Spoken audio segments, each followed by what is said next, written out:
Are you tired of all the Diablo 4 content creators telling you that you need 3 to 5 uniques for every single character build in the game? Well then, I've got the video series for you. Greetings Internet, Didier here, and while I was leveling my Ball Lightning Sorc, I noticed something. As I was transitioning into more of a late game build, I could actually split this build into 2 distinct builds. And seeing all of your comments on other videos asking for builds that contain no uniques or don't contain certain uniques that are hard to find or maybe only drop off Duriel, that inspired me to create this video series where we're going to be taking meta builds or actual endgame builds and making them viable with absolutely no uniques. But before we get started, let's lay some ground rules. How are we going to define what an endgame build is? My first thought was maybe to do the endgame bosses, but I think we all know at this point that the endgame bosses are pretty much a joke. Lilith pretty much demands you to understand the mechanics, and is a DPS check where defense doesn't even matter. Half the bosses aren't even level 100. And as we gear up and prepare for Abattoir of Zir, I think we all understand that the hardest content in this game is the tier 100 dungeons. It is the most similar to the real pinnacle endgame challenge that this game has for us, which is the ultimate dungeoning. But if we're going to succeed and call ourselves a real true endgame build, we're going to not only need to complete tier 100s, but we're going to have to do it well. And that means, to me, using no shrines, having no deaths, and having a reasonable pace at a minimum of under 10 minutes. So this guide series, you can call this an adaptation on leveling builds, and you can certainly use this guide to level and create builds as you're leveling. But this is a true endgame guide. So in this clip that I'm showing, I did speed it up a little bit just to not waste your time. I ended up doing this run in about 3 minutes and 40 seconds. I do want to make sure that for the purpose of showcasing these builds, that I am showing one complete unedited tier 100 run. So I have a few seconds left here after the intro. Please enjoy the rest of the tier 100 run, and then we'll get started for the rest of the guide. And if you don't care about that, well then just skip ahead.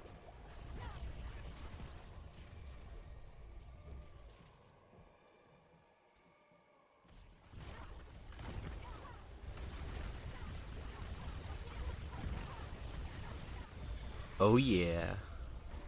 And a little bonus, while I was recording content for this video, I actually came across a tier 100 butcher and just slaughtered him, so I definitely knew that this build was ready to release.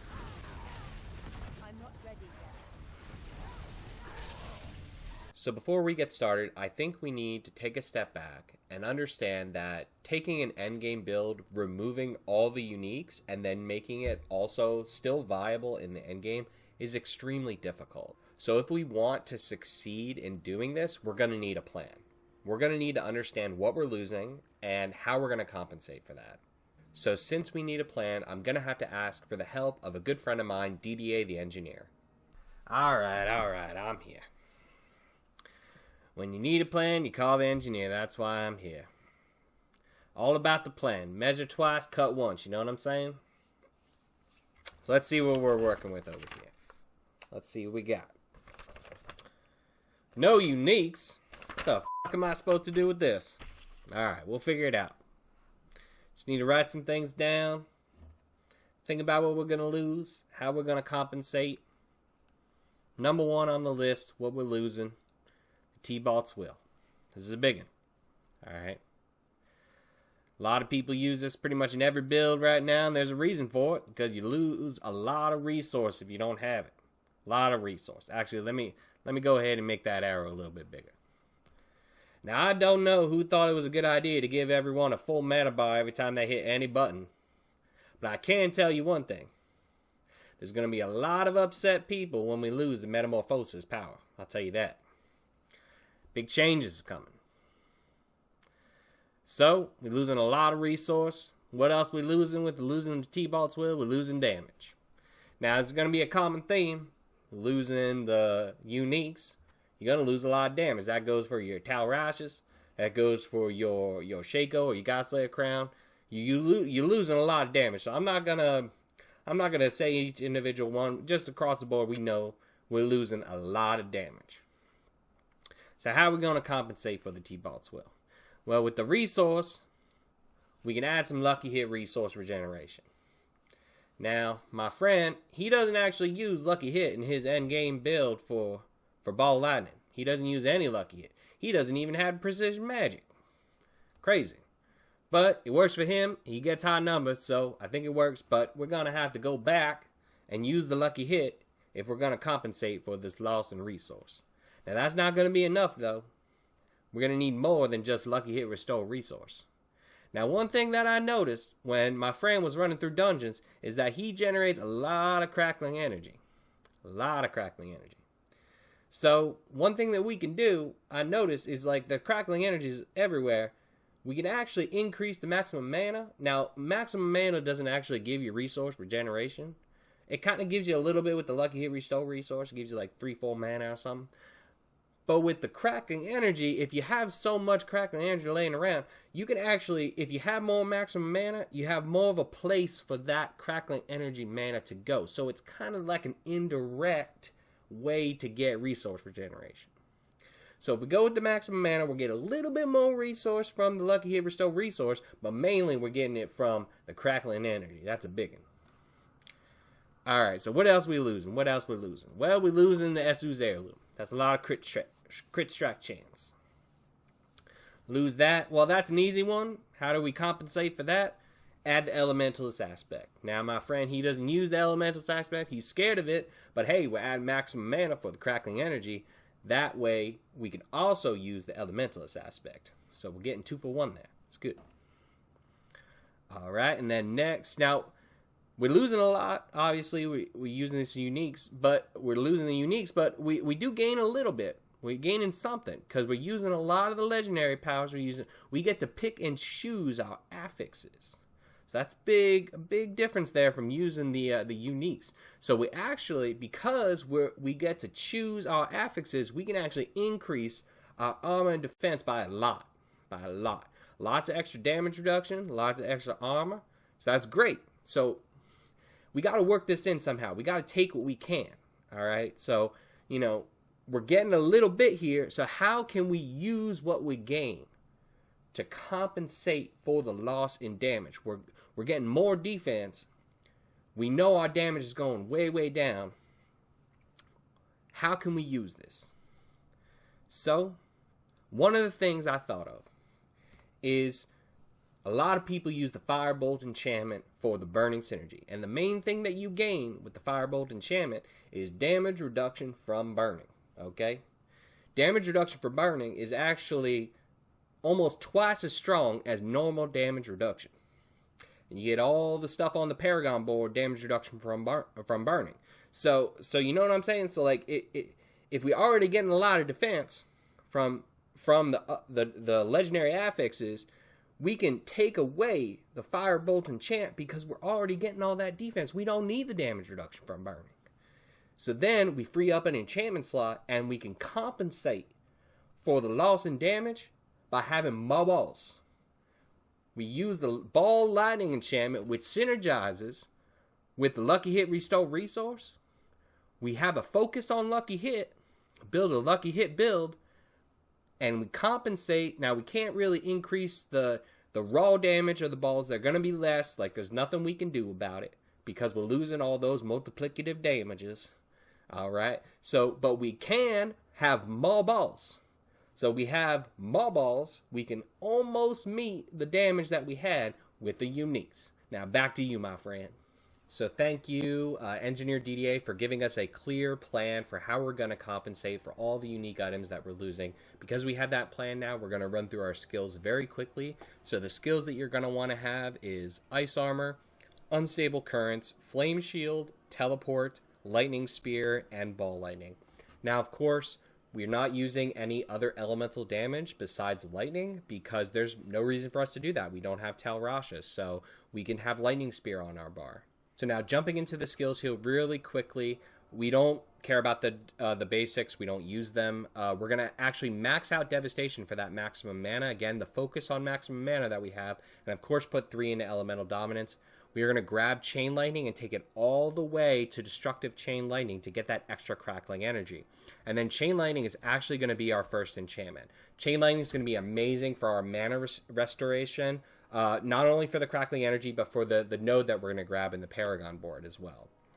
So then, next up, we are going to grab Flame Shield and take it all the way to Mystical Flame Shield. Again, we want to get ourselves with as much mana management abilities as we can. This mana cost reduction, Ball Lightning has a base mana cost of 50 mana. That is huge. So mana cost reduction is going to be your #1 skill to manage your mana. So grab this skill here. It's worth it. You also get the movement speed too, which is nice. Take Teleport and take it all the way to Shimmering Teleport for the damage reduction. Grab 3 into Glass Cannon, you know you're going to want it, and then 1 into Elemental Attunement. Since we're a lucky hit base build, we can get away with the only 5% chance. It's still going to happen fairly often because we put so much into lucky hit in this build. Grab your Ice Armor and take it into Enhance for the extra mana regeneration. Anywhere we can get mana regeneration on this board, we're going to grab it. Moving down, you're going to want your suite here, again, of defense, Mana Shield, and Protection. Grab your 3 into Conjuration Mastery just for that little bit of extra damage, and then Lightning Spear all the way to Invoked for that extra stuns for your survivability. It's going to be huge for your survivability. And then, of course, grab Precision Magic because this is a lucky hit base build. Max out your Ball Lightning, take it all the way to Wizards for the crackling energy, and then likewise grab all 3 in Invigorating Conduit for that mana. You need that mana from the crackling energy. Grab Unstable Currents, take it all the way to the end because it has synergy with our Overflowing Energy node. Now, likewise, we're also going to grab the Electrocution for the extra damage reduction. Now, I would love to grab Conduction. Conduction is great for the extra movement, but I just don't have the points for it. So the question with your key passive is, do you want Veer's Mastery or do you want Overflowing Energy? Veer's Mastery is great for defense. We don't need defense, though, because we're using all legendary items. We have so many defensive affixes in our chest, helm, and pants. We don't need this extra damage reduction from close, so we can actually go with the Overflowing Energy for the cooldown. It actually affects 3 skills on our bar: Teleport, Lightning Spear, and Unstable Currents. Very, very strong. This is going to be always ticking, always reducing the cooldowns, and just helping us have more uptime on everything that we like. And of course, our last enchantment is going to be the Ball Lightning enchantment. We talked about this. We are compensating for the lack of damage with more balls. Okay, this is a lucky hit base build, so we are going to see this Ball Lightning enchantment trigger a lot. It is going to happen a lot, and you're going to see a serious visible increase of your damage from this Ball Lightning enchantment. Now moving into the Paragon board, we are going to come up and grab, of course, Elementalist, the Elementalist node here, and come up, grab the Intelligence as we're moving into here. And now, of course, we are not going to have the Elementalist aspect, the Elementalist glyph in here because we're only doing lightning damage. So this is actually where I'm putting Unleashed. It's really easy to grab the Intelligence, to get the 40 Intelligence in here, get that extra mana regeneration. Again, mana regeneration, very important. And then grab every single magic node. Well, most magic nodes, we don't need this one to cap out on our resistance, but all the non-physical damage, you want all of this. And then additionally, the resist all in here, it's great for you, so strong. Come up and then go into our Enchantment Master board. Now, we actually are grabbing the Enchantment Master node. I don't see a lot of people use the Enchantment Master node, but I actually think it's very strong when you're using enchantments that have triggered abilities. It's not so strong if you're using the Fire Bolt enchantment, because the Fire Bolt enchantment, the damage is pretty much negligible. I don't even notice the damage of Firebolt enchantment, but when you're using triggered abilities like Chain Lightning and the Lucky Hit on Ball Lightning, this basically means that your triggers are happening 20% more often. So you're going to be getting more mana from your Chain Lightning, more vulnerable activations from your Chain Lightning, and you're going to be getting way, way, way more Ball Lightning triggers and Ball Lightning summons. So this is huge for us and our compensation of damage, since we don't have uniques. We don't have uniques, so it puts more of a focus on the skills and more of a focus on the Paragon board.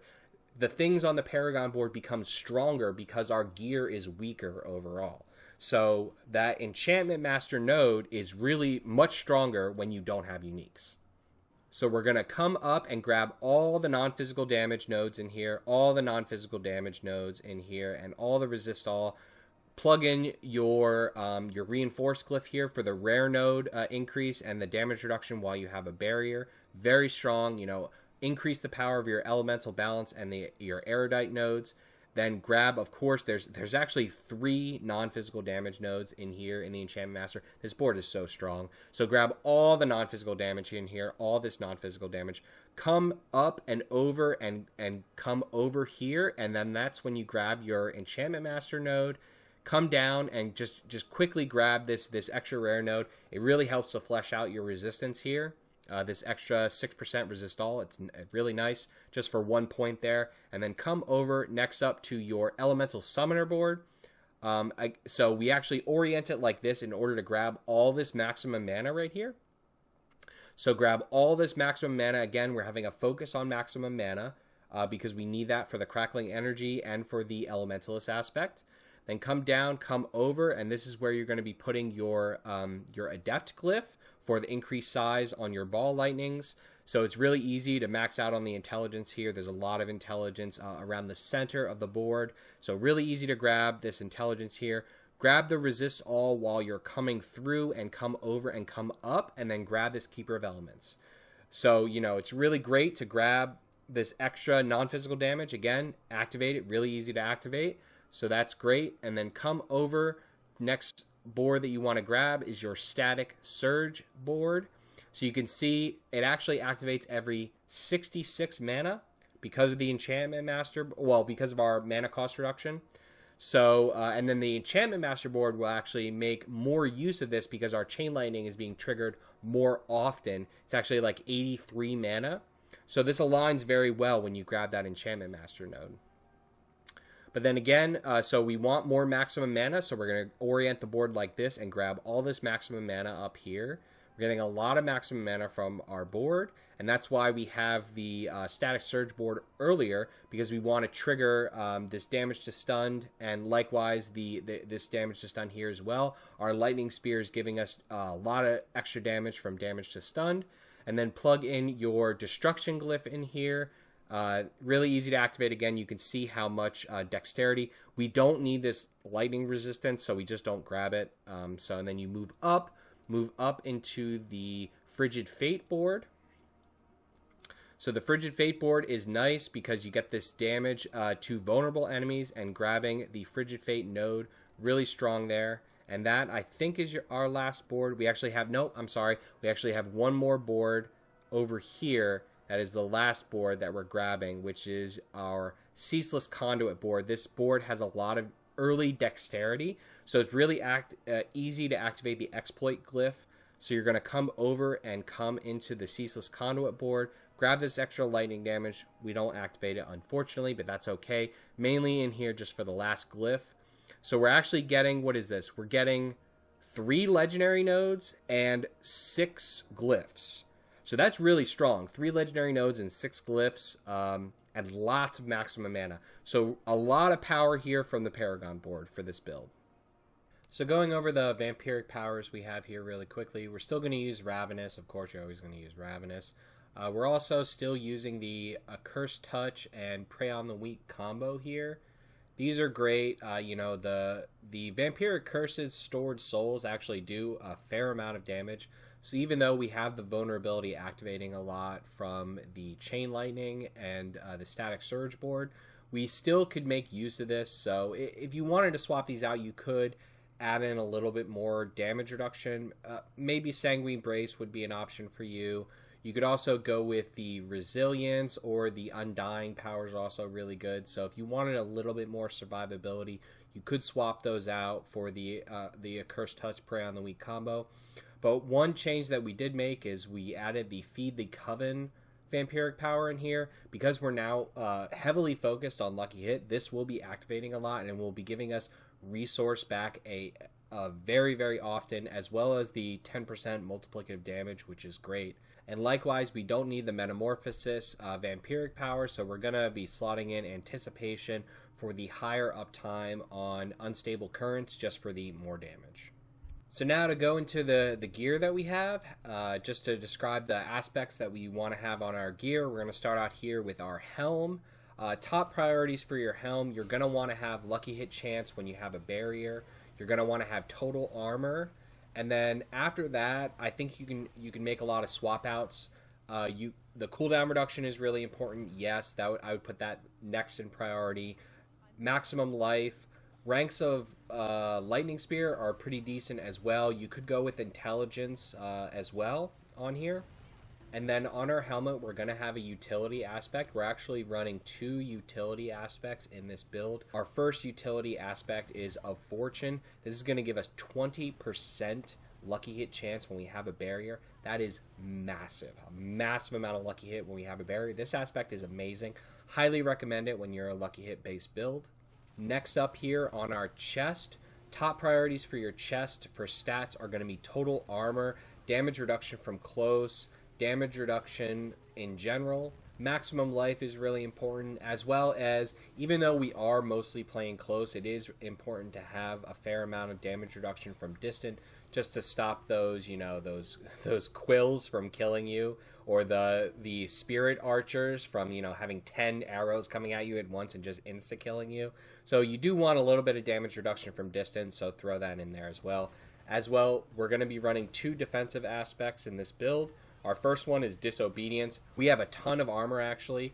We're rocking 10,000 armor right now without any stacks of Disobedience, which is huge. So when we're fully stacked for Disobedience, we're actually going to be at the armor cap. Like we said in the planning section, this build has a lot of defense from all the legendary affixes. We're going to be able to only run 2 defensive aspects in favor of the more utility aspects. So for your gloves are kind of locked in. I don't think there's much wiggle room there for the affixes that you want in your gloves. Definitely attack speed, because Ball Lightning loves attack speed. Critical strike chance is a must, and then as well as lucky hit chance. This is a lucky hit based build. And then you're also going to want the lucky hit restore primary resource on there. For our first offensive aspect, you're going to want the accelerating. Chain Lightning is being thrown out a lot, so accelerating is going to help us get to that attack speed cap very easily, and then even allow us to exceed it, although I don't really think we're exceeding it too much in this build, but it will just help us get to that cap. Alternatively, you could throw Intelligence on the gloves. Intelligence is great. Intelligence gives you multiplicative damage. You could, because we're running Accelerating, swap the attack speed out for Intelligence. I would only do that if you find a max crit strike chance roll glove, max lucky hit chance, and you're maximizing everything, but you just can't find that attack speed and you have to settle for Intelligence. Maybe, but really I think these 4 stats are locked in as your core. You need these 4 stats. So for your pants, your top 2 priorities are going to be total armor and ranks of Ball Lightning. Ranks of Ball Lightning add massive amounts of damage to your damage. It increases your damage by a lot, the ranks of Ball Lightning. So you definitely want to lock that into your pants.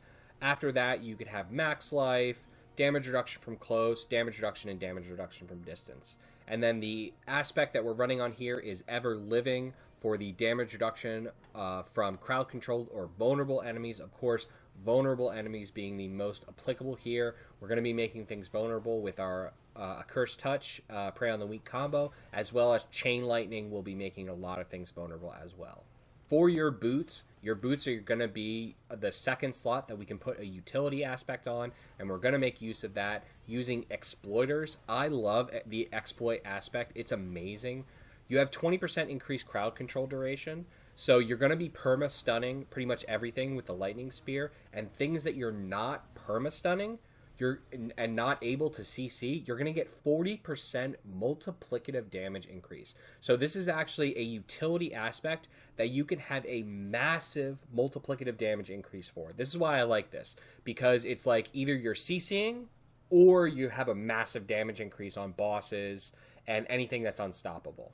So your top stat priorities on your boots are going to be movement speed, mana cost reduction. Past that, I like to have Intelligence on my boots. It's not mandatory, but I like to have it. It's a good damage increase. And then you can have some ranks to some of the defensive skills. teleport, flame shield, ice armor, whatever you throw on there. I like flame shield the most because it gives you duration on the immortal aspect of the flame shield, so I really like that. I really like the plus ranks of flame shield, but you can kind of mix and match. Your boots are very flexible. You could also have all stats. So for your weapon, you're going to want a wand because of the lucky hit chance. And then the aspect that we're throwing on here is the Elementalist aspect. We talked about this earlier. We're getting a lot of maximum mana, so we're going to be able to activate the Elementalist aspect pretty much always. And then your top stat priorities on your wand, I would say, would be Intelligence, damage to close, all stats is really good, mastery skill damage, vulnerable damage, and maybe crit strike damage and lightning critical strike damage. You can kind of mix and match there at the end. And then next up for your focus is so difficult to fill out the stats for because there's so many stats that are excellent on a focus.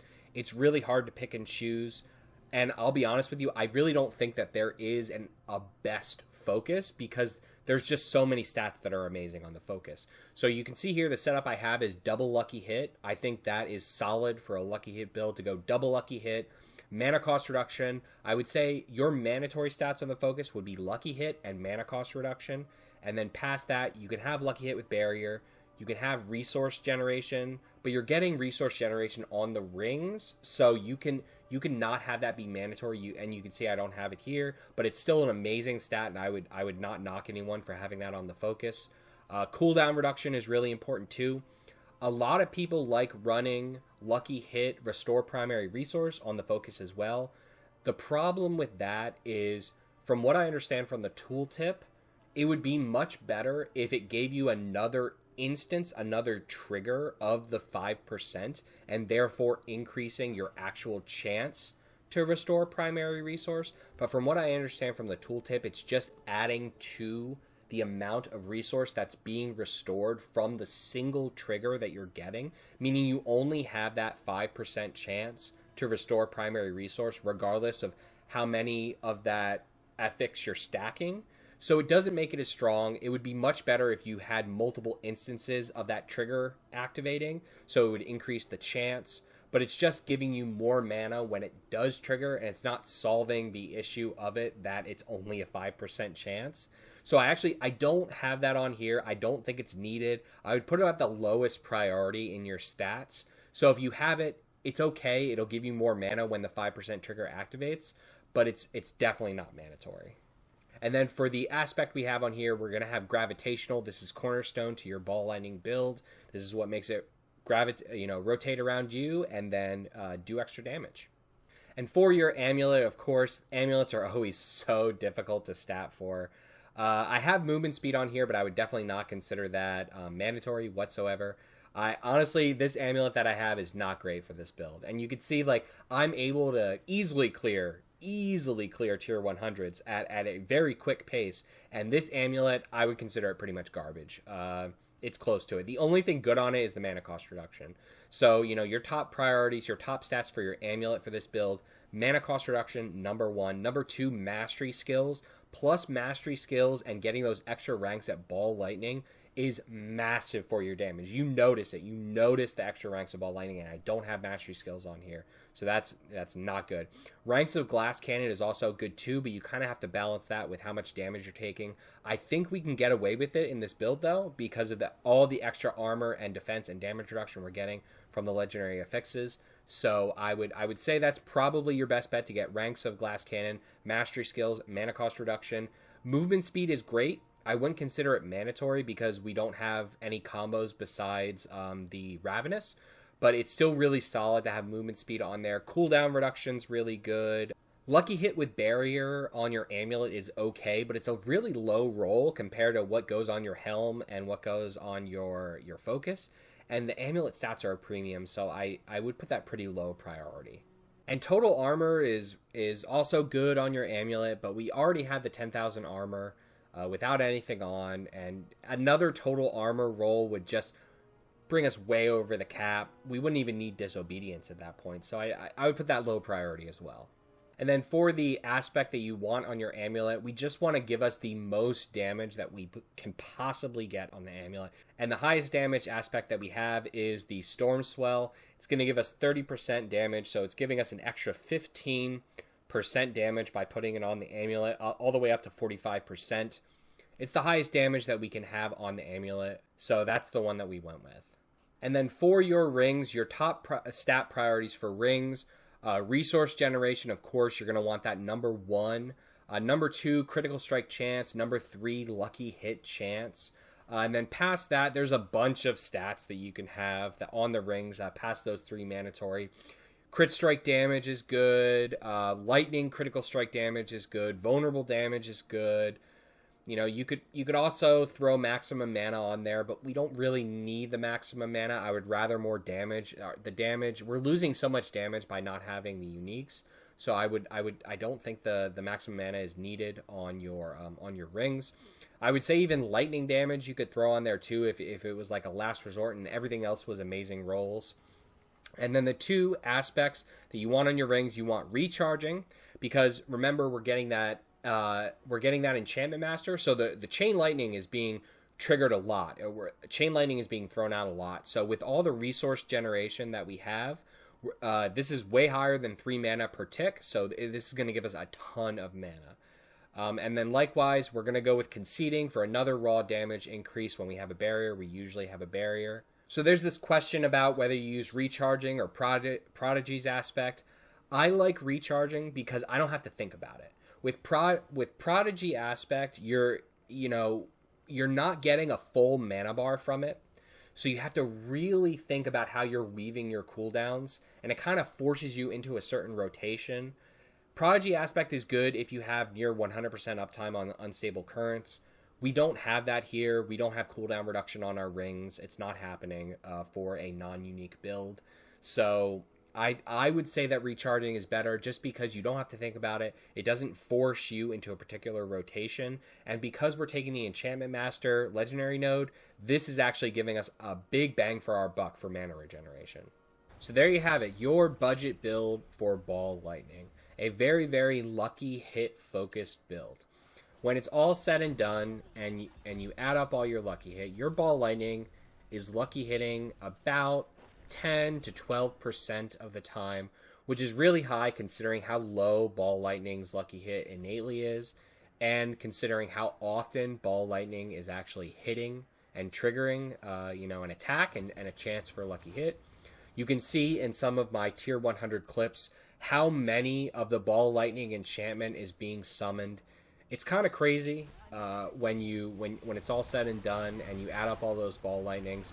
And it's also pretty cool how not only is the Lightning Spear going to be triggering the Ball Lightning enchant in rooms and in areas that you're not even located in, but also how you can kind of jump into a mob, fight a little bit, and then move on, and your Ball Lightnings, your static Ball Lightnings will usually take care of everyone else as you move. So it offers a very interesting way to play, and I'm really impressed with the power of the build without uniques. Now, I know Ball Lightning might be nerfed, so we may have to adjust some things further in the future, but for now, it is totally viable to do endgame content, and maybe even the Abattoir of Zir with 0 uniques. How impressive would that be? So thank you all for watching. Please hit that subscribe button, hit the like, and hit the bells for notifications of when we release videos. We're going to be coming out with a ton more content for Diablo. Lots of new, unique builds for the Sorceress, as well as, of course, we're going to be continuing this series of budget builds. So if you want your one-stop shop for being able to not only having strong builds leveling, but into the endgame as well, check out and subscribe to Random Number Gaming.